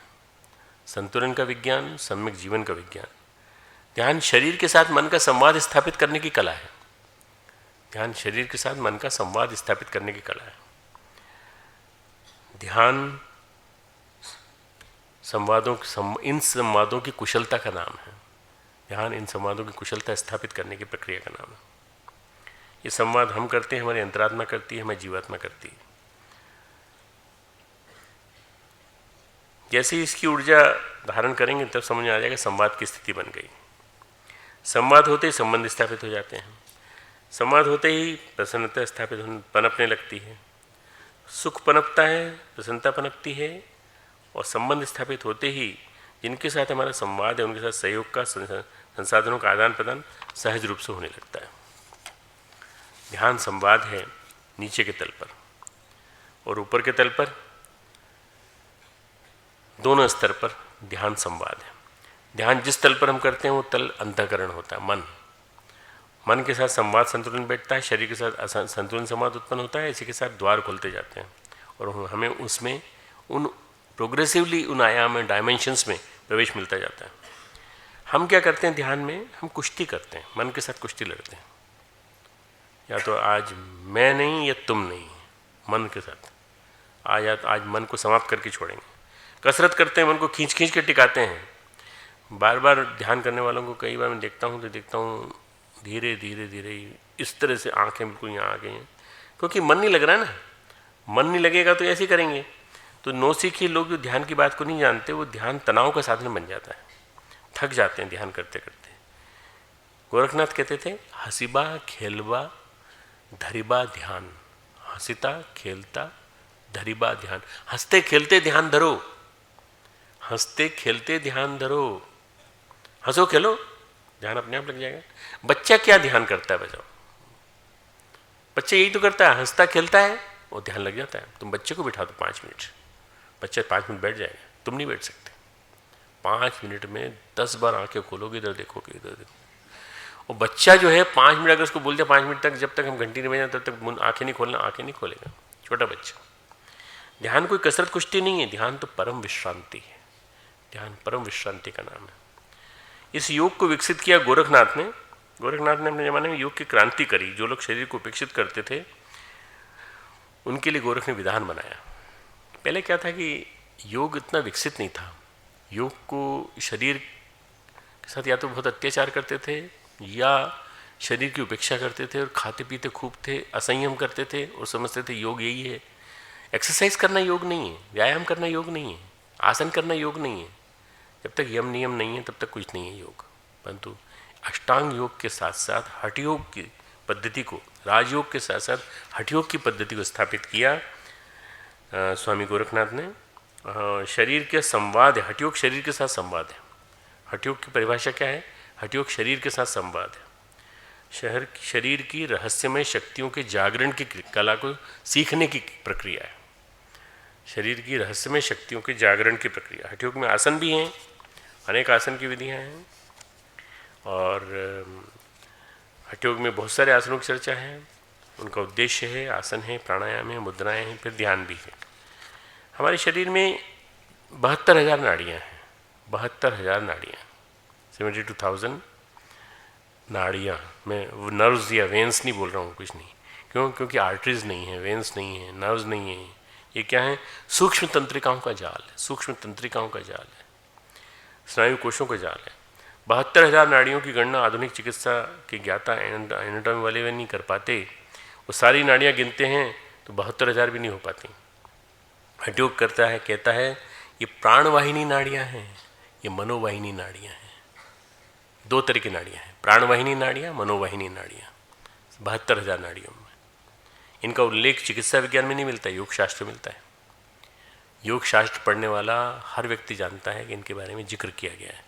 इन नाड़ियों को दबाने से, इन नाड़ियों के विभिन्न प्रकार से प्रभाव से विभिन्न प्रकार के रोग ठीक हो सकते हैं, विभिन्न प्रकार के रोग पैदा हो सकते हैं। एक अभूतपूर्व शरीर संरचना विज्ञान मिलेगा अगर हम वास्तव में वैज्ञानिक ढंग से हठयोग को पढ़ें या समझने की कोशिश करें या उसको एनालिसिस करें, उसके बाद वैज्ञानिक अध्ययन करें, तो एक अभूतपूर्व शरीर संरचना विज्ञान मिलेगा। हठयोग में जो प्रक्रियाएं की गई शरीर को स्वस्थ रखने के लिए नहीं है। हम व्यायाम और हठयोग में इसलिए अंतर समझते हैं, समझाते हैं या पढ़ाते हैं कि व्यायाम और हठयोग में क्या फ़र्क है बताओ। व्यायाम मांसपेशियों, शरीर के जोड़ों तक सीमित है, केवल बस स्ट्रेचिंग तक सीमित है केवल। पर हठयोग के आसन प्राण पथ को सक्रिय बनाते हैं, सुचारू रूप से चलने योग्य बनाते हैं प्राण पथ को। और इसी प्राण पथ को हम पकड़ लेते हैं रेकी में, इसी प्राण पथ को हम पकड़ लेते हैं प्राणिक हीलिंग में, इसी प्राण पथ को हम सुचारू रूप से नियंत्रित करने के लिए सुनियोजित करते हैं। ये एक्यूपंक्चर करने वाला, एक्यूप्रेशर करने वाला इसी प्राण पथ को पकड़ लेता है। हठयोग अपने आसनों के माध्यम से उनको व्यवस्थित करता है। हठयोग में 84 आसनों की चर्चा की गई है। ऐसा कहा जाता है कि 84 लाख योनियाँ हैं। प्राण अलग अलग ढंग से अलग अलग योनियों में विकसित होता है। प्राणायाम के माध्यम से फिर उन आसनों को विकसित करने का थोड़ा उन्नत प्रकार ढूंढते हैं। मुद्राओं के माध्यम से हम उन सूक्ष्म शक्ति केंद्रों को टच करते हैं, बंधों के माध्यम से हम उनको सूक्ष्म शक्ति केंद्रों को सक्रिय करते हैं, मुद्राओं और बंधों के माध्यम से। हठयोग अद्भुत है। हठयोग मैं ये नहीं कह रहा हूँ फॉलो करो, तुम लोग पढ़ने की कोशिश करो, समझने की कोशिश करो। हठयोग अद्भुत है। शरीर से संवाद की कला है और कुशलता है हठयोग में। शरीर से संवाद की कला है और कुशलता है हठयोग में। आत्मा के प्रकाश को प्राण प्रवाह के माध्यम से हम शरीर तक ले आते हैं। आत्मा का प्रकाश हम प्राणवाहिनी नाड़ियों के माध्यम से शरीर तक ले आते हैं। संवाद है हठयोग। इसलिए आयुर्वेद में और हठयोग दोनों में ऋतुचर्या की बात कही गई। ऋतु के अनुसार आहार विहार की बात कही गई। ऋतु के अनुसार आहार विहार करो। अब शरद ऋतु आ गई है, ठंडक बढ़ने वाली है, रात को धीरे धीरे दिन में भी ठंडक हो जाएगी। क्या खाएं? आहार विहार बदल दो, तुरंत आहार बदल दो, जीवन शैली बदल दो। विहार यानी जीवन शैली, आहार यानी डाइट। बस अपनी जीवन शैली बदल दो और अपना खान पान बदल दो। हठयोग हमारी प्राथमिक कक्षा है साधना के अभ्यास की। राजयोग उन्नत कक्षा है। योग की क्लासेस में पहली क्लास है हठयोग। इससे सीनियर क्लास है राजयोग, जिसको विवेकानंद करते थे और जिसको हम लोग ध्यान के माध्यम से करते हैं। योग में हठयोग बहिरंग योग है, राजयोग अंतरंग योग है। शरीर के साथ संवाद है, शरीर अद्भुत हो जाता है इससे। एक हठयोगी का शरीर और एक व्यायाम करने वाले का शरीर, दोनों में देखोगे परिवर्तन दिखाई पड़ेगा तुमको। हठयोगी का शरीर आश्चर्यजनक ढंग से विकसित होता है। जिम्नास्टिक करने वाले और जिम जाने वाले जो कुशलता नहीं विकसित कर पाते, उसको हठयोगी कर लेता है। सरिया मोड़ देता है, लोहे का सरिया मोड़ देता है आत्मशक्ति के बल पे। शरीर की ऊर्जा को एक स्थान पर केंद्रित कर, क्यों एक स्थान पर केंद्रित करने से मन की एकाग्रता, स्थिरता, शरीर और मन में संवाद स्थापित हो गया ना। शरीर वाला, जिम में जाने वाला, जिम्नास्टिक करने वाला, ये सब लोग जो हैं केवल शरीर तक सीमित है। और हठयोग जो है हमको शरीर और मन दोनों के समन्वय की ओर ले जाता है। योग, योगी और विभूतियों से को तीनों को पर्याय मान लिया गया। योग होगा तो मनुष्य योगी बनेगा, योगी बनेगा तो विभूतियाँ आ जाएंगी। विभूतियाँ कहाँ से आती हैं? संवाद से आती हैं, संवाद से आती हैं। हमको कई बार बताया जाता है कि पानी ठंडा होता है, घड़े में रखा हुआ पानी ठंडा होता है ना। अब क्या होता है कि मौसम जब ठंडा आने लगता है तो हम गर्म पानी पीते हैं, थोड़ा सा सामान्य पानी पीते हैं। घड़े में क्यों ठंडा रहता है? सूक्ष्म छोटे छोटे से घड़े में रंध्र रहते हैं, छोटे छोटे छेद रहते हैं। तो घड़े में पानी ठंडा हो जाता है। इसी तरह से हमारा जो शरीर और मन और व्यक्तित्व है, इनके अंदर भी थोड़े थोड़े छिद्र हैं, रंध्र हैं छोटे छोटे से, तो आपको दिखाई नहीं देते, डॉक्टर को दिखाई नहीं देते, पर इसमें अंतरिक्ष का प्राण प्रवाह, अंतरिक्ष की ऊर्जा प्रवाह हमारे तक लाता है, आदान प्रदान होता रहता है। इस आदान प्रदान की कुशलता का संवाद स्थापित करना ध्यान है। आदान प्रदान अंतरिक्ष से आने वाला, उसकी कुशलता को स्थापित करना। नर से नारायण बनने की यात्रा है, जीव से शिव बनने की यात्रा है। नर से नारायण बनने की यात्रा है, जीव से शिव बनने की यात्रा है। जितने भी उन्नत योगी हुए हैं उनको हम शिव स्वरूप मानते हैं। गोरखनाथ को शिव स्वरूप माना जाता है, जयलंग स्वामी को हम शिव का स्वरूप मानते हैं। श्री अरविंद ने इस संवाद को नया शब्द दिया। क्या दिया? इन्वोल्यूशन, ट्रांसफॉर्मेशन, रूपांतरण। इवोल्यूशन और इन्वोल्यूशन करके उन्होंने 2 स्टेप्स बताए, आरोहण अवरोहण, और उसके बाद उनका ट्रांसफॉर्मेशन, रूपांतरण। परम पूज्य गुरुदेव ने इसको कहा व्यक्ति निर्माण। व्यक्ति निर्माण, परम पूज्य गुरुदेव का व्यक्ति निर्माण सामान्य प्रक्रिया नहीं है, केवल बीड़ी सिगरेट छोड़ देना नहीं है। व्यक्ति निर्माण है पूरे व्यक्ति के अंतरंग जगत को पूरी तरह से आमूलचूल बदल देना, उसके आंतरिक संरचना को बदल देना। योग इतना तक नहीं है, आत्मा के प्रकाश से शरीर और मन को अनुप्राणित करके शरीर और मन में पर्याप्त परिवर्तन पैदा करना। उन्होंने श्री अरविंद ने वाक्य दिया triple transformation. Triple transformation, 3 आयामिक, 3 dimensional रूपांतरण। देह का रूपांतरण, प्राण का रूपांतरण, मन का रूपांतरण। देह, प्राण और मन का रूपांतरण, 3 डायमेंशनल रूपांतरण, ट्रांसफॉर्मेशन। एक बार श्री अरविंद के पैर में चोट लग गई। चोट लगी पांडिचेरी में, पैर टूट गया, हड्डी टूट गई। उनके एक शिष्य ने मुंबई से लिखा, आज हमने स्वप्न में देखा कि आज आपका जो पैर टूटा हुआ है उससे आप बड़े पीड़ित हैं, बड़े बेहाल हैं, बड़े दुखी हैं। अरविंद ने लिखा कि पैर टूटा ये सही है, पर पैर में चोट लगी ये बात भी सही है, लेकिन हम दुखी नहीं हैं।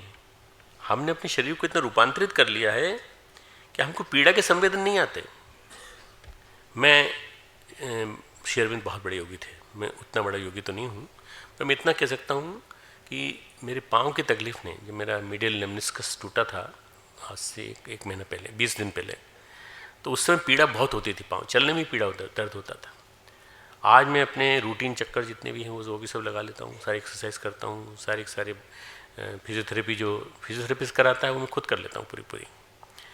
और उसमें मदद दी हमारे यहाँ की डॉक्टर वंदना और डॉक्टर अलका ने, दोनों आयुर्वेदिक डॉक्टर्स ने। उन्होंने जड़ी बूटी की पोटली से सिकाई कराई और उसके बाद आहार में चेंज बताया। नींबू बंद कर दीजिए, अगर मैंने कहा नींबू लेता हूँ प्रज्ञा पे के साथ, बंद कर दो। मैंने जैसे ही बंद किया मेरा दर्द बंद हो गया, तुरंत समाप्त हो गया। मतलब छोटी छोटी सूक्ष्म चीज़ें काम करती हैं, पर सबसे बड़ी चीज़ ये कि दर्द की प्रक्रिया मेरी अपने आप बंद हो गई। जैसे ही मैंने अपना ध्यान यहाँ से हटा करके यहाँ कर लिया, बस है तकलीफ है, डॉक्टर कहते हैं 4 महीने में जाएगी है, पर मुझे ऐसा लगता है कि मैं कंट्रोल कर लूँगा, क्योंकि मुझे बाहर जाना है, कार्यक्रमों में जाना है, और कार्यक्रमों में जाऊँगा तो मैं आराम से काम सब कर सकूँगा, तुम लोग बीच में आ सकूँगा। पहली बार ऐसा हुआ है कि मैं 3 महीने कंटिन्यूस शांति कुंज में रुका हूँ। 3 महीने पहली बार रुका हूँ। इसके पहले 1990 में रुकता था, उसके बाद 1990 के बाद कभी नहीं रुका है। जब श्री अरविंद बोलते हैं कि मैंने अपने शरीर को रूपांतरित कर लिया, तो पीड़ा के संवेदन नहीं आते, संवेदन आनंद के उठते हैं, पीड़ा के नहीं उठते। रूपांतरण कर लिया है। संवाद इतना गहरा था, प्राण ऊर्जा में शरीर में रज बस गई थी, प्राण ऊर्जा शरीर में रज बस गई थी। जब उनका शरीर छूटा, लोगों ने अपनी आंखों से देखा उसको। 1950 में उन्होंने शरीर छोड़ा, उनके शरीर को छोड़ा तो उन्होंने देखा कि उनके शरीर से प्रकाश निकलना शुरू हुआ। डॉक्टर ने मेडिकल डेड डिक्लेयर कर दी, पर मृत्यु के बाद उनके शरीर से प्रकाश निकलना चालू हुआ। नीला प्रकाश निकलता चला गया और खुली आंखों से दिखाई नहीं लगा। श्री अरविंद नीले प्रकाश के घेरे में दिखाई दिए पूरी तरह से। 3 दिन तक प्रणाम का क्रम चलता रहा, भक्त लोग आते रहे, बाहर से आते रहे। उसके बाद 3 दिन के बाद उनको समाधि दे दी गई, खुली आंखों से दिखाई देने लगा। ये शरीर से संवाद स्थापित करने की कला का परिणाम है। शरीर से संवाद स्थापित करना, मन का शरीर से संवाद स्थापित होना चाहिए। ध्यान जीवन के सभी आयामों में प्रकाश को पहुंचाने की प्रक्रिया है। ध्यान एक व्यवस्था है, एक विधि है, एक विधान है। ध्यान एक व्यवस्था है, एक विधि है, एक विधान है। जिस तरह से हमारे देश में एक संविधान चलता है, नियम चलता है, एक एसएसपी की व्यवस्था है, एक डीएम उसकी व्यवस्था है, एक इंटेलिजेंस की व्यवस्था है। ध्यान कुछ इसी तरह से है। ध्यान एक सरकार भी है, संविधान भी है।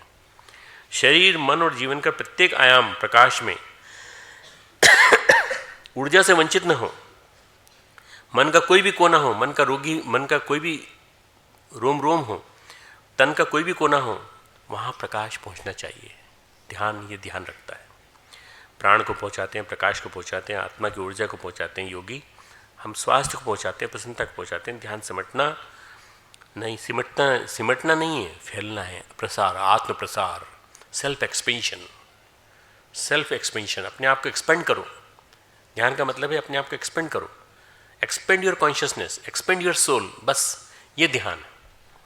जब ध्यान ये समझ में आ जाएगा तो अपने केंद्र में स्थिर होकर अपने जीवन के सभी आयामों पर शासन करने लगेंगे। देखो कितना विलक्षण व्यवस्था है। हमारे शरीर में मच्छर बैठता है, पता चल जाता है हमको, फटाफट हाथ यहीं आता है, इसी जगह आता है। क्यों? मच्छर बैठा है, इसको भगाओ यहाँ से, काटेगा, डेंगू हो जाएगा, चिकनगुनिया हो जाएगा, बीमारी हो जाएगी तरह तरह की। तो हमको सूचना की व्यवस्था दी है। ध्यान संवाद व्यवस्था को और अधिक उन्नत करता है। जैसे जैसे संवाद विकसित होता है, कुशलताएं विकसित होती हैं, व्यवहार की विशेषताएं विकसित होती हैं, स्मरण की विशेषताएं विकसित होती हैं, और हम कुछ अलौकिक से बनने लगते हैं। गीतकार, संगीतकार सम्मोहित कर देते हैं अपने प्रभाव से, अपने गले से बांसुरी बजाकर। एक संगीतकार को मैंने सुना, वो तबला बजा रहा है, ढोलक बजा रहा है, पंजाबी था, सूफी गायक था, और वो घुंघरू बजा रहा था। तो घुंघरू कहाँ बजा रहा था? अपने गले के माध्यम से घुंघरू की आवाज़ निकाल रहा था, गले के माध्यम से घुंघरू की आवाज़। ऐसा साध लिया था उसने, अपने गले से गीत गा रहा था।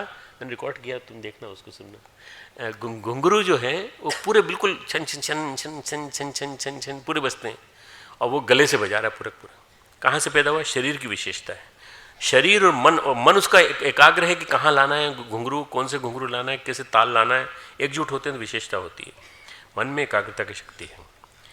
ये संवाद जब स्थापित होता है तो शरीर सारे सब जगह मैसेज पहुंच जाता है। जंगल में, तो एक जंगल में एक फूल खिला है तो उसकी सुगंध फैल जाती है, सुवास बरबस आने लगती है। इसी तरह से योगी की अनुभूति, योगियों का संसार, ज्ञान का संसार, विभूतियों का संसार, एक व्यक्ति अपने मन से कुछ भी कर सकता है जो दूसरा नहीं कर सकता।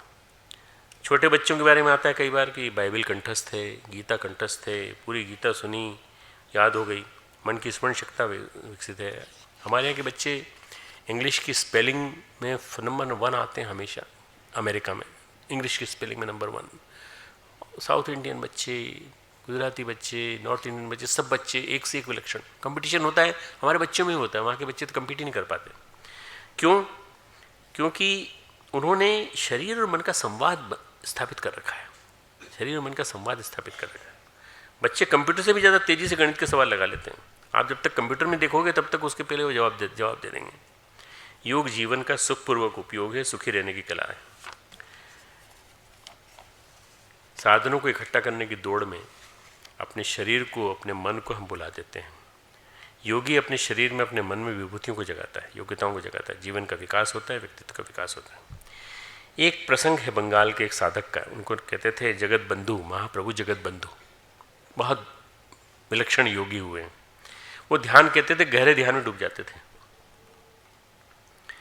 और ध्यान करते करते प्रकाश फैलना उनके चारों तरफ फैलना शुरू होता था। वो बोलते थे नया योगी है, इससे बोलना कि झांके नहीं, ताक झांक नहीं करे। जब हम अंदर कमरे में ध्यान कर रहे हों तो ताक झांक ना करें। उसने क्या किया कि उसके मन में जिज्ञासा पैदा हुई, अब बंद कमरे में अकेले क्या करते हैं। देखा कि कमरे में बैठे हुए उनके चारों ओर तेज रोशनी फैली हुई है, और रोशनी धीरे धीरे उनके शरीर से निकल रही है। व्यक्ति देख करके प्रकाश का तेज इतना पुंज इतना तेजी से आया हो रहा कि वो मूर्छित हो गया। जब वो बाहर निकले उनको खबर पड़ी कि आपका अमुक शिष्य बेहोश पड़ा है। बोले हमने मना किया था ना कि चुपके से मत देखने देना किसी को, कोई दिखाना होगा हम कभी भी दिखा देंगे, कोई दिक्कत नहीं। पर ये हमारा अपना खुद का किया हुआ है। हमारे ध्यान में तुम बाधा मत बना करो, व्यवधान मत पैदा करो। ये शरीर और मन का विकसित रूप है। ध्यान के माध्यम से होता है, अलौकिक विशेषता है। जब हम योग करते हैं, जब हम ध्यान करते हैं, सबसे पहली चीज़ विकसित होती है स्वास्थ्य। कुछ 4 चीज़ें विकसित होती हैं, मैं तुमको बताना चाहता हूँ 5 चीज़ें। सबसे पहली चीज विकसित होती है स्वास्थ्य, आरोग्य और निरोगी होना। चाहे तुम योग करो, चाहे तुम ध्यान करो, सबसे पहले तुम निरोग बनोगे, जीवनी शक्ति मजबूत होगी। दूसरी चीज जो विकसित होती है वो होती है प्रतिभा, कुशलता, एक्सीलेंस, ह्यूमन एक्सीलेंस, इंटेलिजेंस, ये तुम्हारे अंदर विकसित होगी। तीसरी चीज जो विकसित होगी वो होगी प्रसन्नता। You will be always happy, हमेशा प्रसन्न रहोगे, खुश रहोगे हमेशा। पांचवी चीज विकसित होगी वो होगी ज्ञान बोध, ज्ञान को पाने का, परसेप्टेबिलिटी ऑफ द नॉलेज। और जो छठी चीज विकसित होती है वो होती है आनंद, आनंद, इनर ब्लिस जिसको कहा जाता है। ऐसा विकास होता है संवाद स्थापित होने पे शरीर और मन के साथ संवाद। ध्यान एक ऐसा कांटा है तराजू का जिसकी एक पलड़े पर शरीर है, एक पलड़े पर मन। संतुलन स्थापित करो, कांटा बीच में रहे, बराबर संवाद स्थापित हो जाए। प्रकृति और परमात्मा से भी हम संवाद स्थापित करना सीख लें। ध्यान करेंगे, आंखें बंद करो और लाइट बुझा दो। 5 मिनट 10 मिनट का सहन है बस केवल। मेरी बात सुनते रहना धीरे धीरे। मैं जो कहूँगा तुमको बीच बीच में निर्देश दूंगा। ध्यान यानी शरीर और मन से संवाद। शांत चित्त, स्थिर शरीर,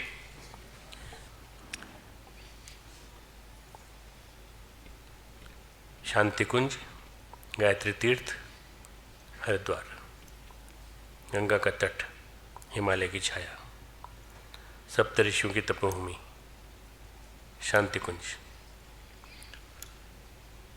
गायत्री कुंज, विश्वामित्र ऋषि की तपस्थली।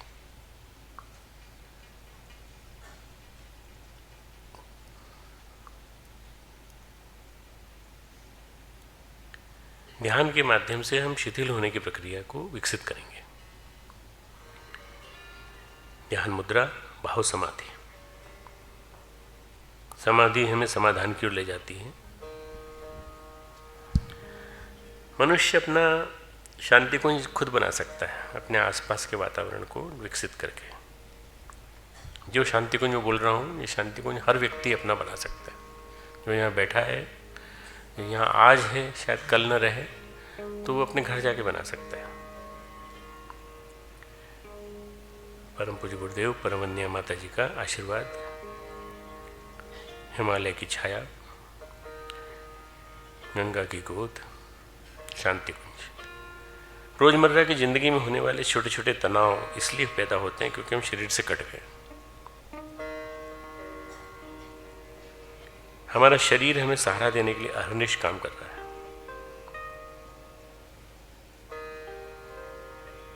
हम अपनी ऊर्जाओं को सक्रिय कर सकते हैं। सजगता और शिथिलता दोनों, सजगता यानी अलर्टनेस, स्फूर्ति, शिथिलता यानी रिलैक्सेशन, दोनों का अनुभव कर सकते हैं। हमारे मन में कोई पीड़ा है, शरीर में कोई पीड़ा है, इन मन की पीड़ा और शरीर की पीड़ा को दूर करना हो तो पहले हम शरीर के अंगों के साथ संवाद करें। अंतर जगत में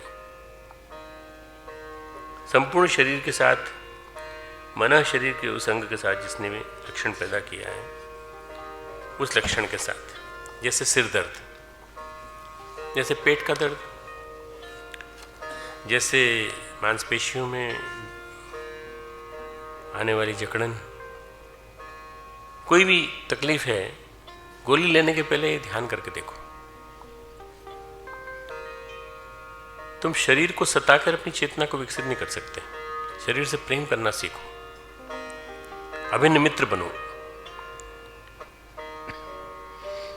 सारा कूड़ा कटकट हटाकर तुम्हारे घर को साफ करना जरूरी है। तुम्हारा घर है ये शरीर, तुम इसमें रहते हो, तुम्हारी आत्मा रहती है इसके अंदर। आत्मा देव देव देव देव समान है, परमात्मा सीधे से बैठे हुए। तुम्हें स्मरण रखना चाहिए यह दिन रात तुम्हारी सेवा कर रहा है, तुम्हें इसकी सेवा करनी चाहिए। जब तुम सोए होते हो तब भी शरीर कार्यरत रहता है, भोजन को पचाता है, खून में बदलता है, मृत कोशिकाओं को निकाल के बाहर फेंक देता है, भीतर ताजी प्राणवायु लाता है, अंदर से बाहर तक पूरा पूरा फ्रेश कर देता है। इधर तुम गहरी नींद में सो रहे होते हो। प्रेम और करुणा शरीर व उसके पोषण के लिए अत्यंत आवश्यक है। जितना अच्छा शरीर हो उतनी चेतना के विकास की संभावना बढ़ने लगती है। अच्छा शरीर से मेरा मतलब सुंदर नहीं, अच्छा शरीर मतलब रिसेप्टिबिलिटी।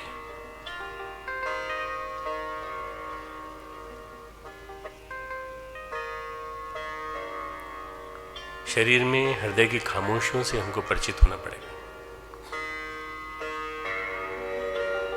ध्यान से हम हर व्यक्ति को परिचित करा सकें, ऐसे नए किस्म की शिक्षा विकसित होनी चाहिए भारत में, ताकि हम शरीर के प्रति करुणापूर्ण कैसे हो सकें। जब तक हम शरीर के प्रति करुणावान नहीं हो सकते, तब तक दूसरों के प्रति करुणावान नहीं हो सकते।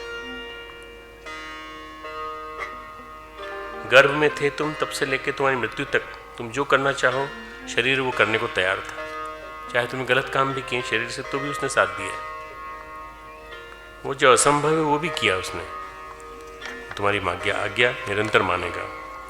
इतने आज्ञाकारी और समझदारी संयंत्र को की कल्पना करना भी मुश्किल है।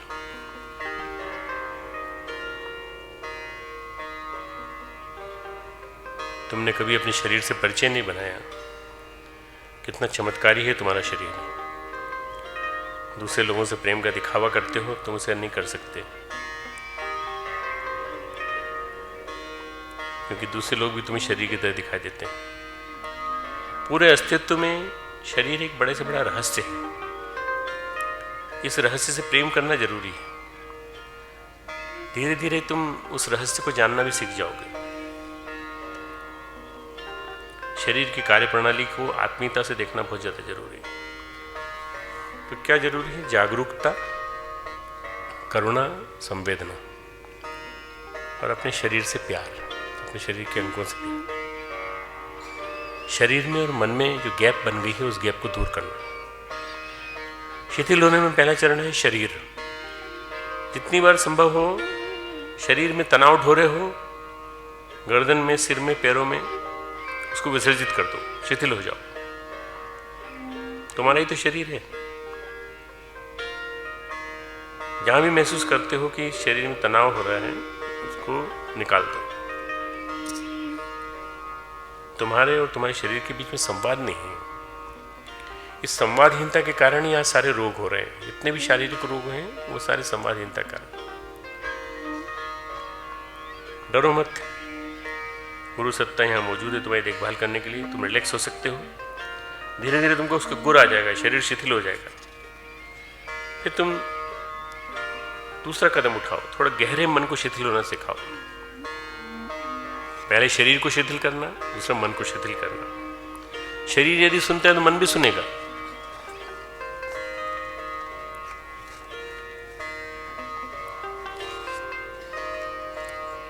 गलत जगह से शुरू नहीं करना चाहिए। मन से शुरू करते हैं कई बार लोग। शरीर से शुरू करो, फिर मन को जाओ। शरीर शिथिल हो गया तो मन भी शिथिल हो जाएगा।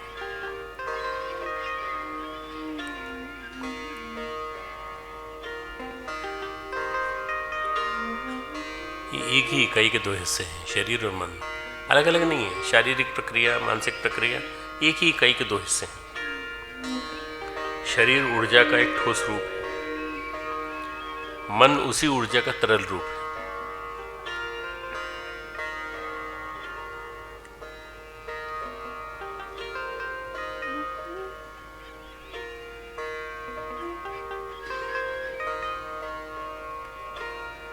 तुम्हारा मन जिस वस्तु के बारे में सोचता है वो तुरंत मन तैयार हो जाता है। कोई भी मादक द्रव्य लिया तो भी मन तैयार हो जाता है। मन को अपने हिसाब से ढालना सीखो। कामुक वस्तु के बारे में सोचेंगे, मादक द्रव्यों के बारे में सोचेंगे, किसी और के बारे में ईर्ष्या और द्वेष नहीं ले, मन में नहीं रखेंगे। शरीर और मन दोनों की प्रक्रियाएं एक हैं, अलग अलग नहीं।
पुरम एकादश द्वारम यस्याक वक्रचेतसः अनुष्ठाय न शोचति विमुक्तस्य विमुच्यते एतद्वै तत्। इसका हिंदी अर्थ है, सरल विशुद्ध ज्ञान स्वरूप अजन्मा परमेश्वर 11 द्वारों वाला नगर है। इसके रहते हुए ही परमेश्वर का ध्यान आदि साधन करके मनुष्य कभी शोक नहीं करता, जीवन मुक्त होकर विदेह हो जाता है। वही है वह परमात्मा जिसके विषय में हे नचिकेता तुमने पूछा था। कठोपनिषद वल्ली 2 अध्याय 2 है ना, ये उसका है। वल्ली 2 अध्याय 2 कठोपनिषद का इस श्लोक है। तुमको रिलैक्स करने के बाद उपनिषद का ज्ञान सिखाता है। लाइट ऑन कर दें, दोनों हाथ ऐसे रगड़ करके लगाएं अपने। उस गुरु सत्ता को नमन करेंगे जिनकी कृपा से आज का एक ध्यान संभव हुआ। अगली क्लास गीता की होगी, वो गुरुवार को होगी। अगर तुम चाहो तो, मतलब तुमको अगर क्लास वास तुम्हारी एग्ज़ाम चल रहे हो तो नहीं करेंगे फिर क्लास। कोई दिक्कत तो नहीं किसी को? सब राजी हैं? ठीक। तो 20 तारीख को फिर ध्यान करें, गीता करेंगे। उसके बाद 27 को ध्यान करके फिर विराम दे देंगे। ओम नमोस्तुन्ताय सहस्रमूर्ते सहस्रपादाचिशिरोरुवाहवे सहस्रनाम्ने पुरुषाय शाश्वते सहस्रकोटियुगधारिणे नमः सहस्रकोटियुगधारिणे नमः। शांति पाठ। ओम द्यौ शांति अंतरिक्षगं शांतिः पृथ्वी शांतिरापः शांतिरोषधयः शांतिः वनस्पतयः शांतिर्विश्वे देवाः शांति ब्रह्म शांति सर्वगुण शांति शांतिरेव शांति सामा शांतिरेधि। ओम शांति शांति शांति सर्वाष्ट सुशांतिर्भवतु।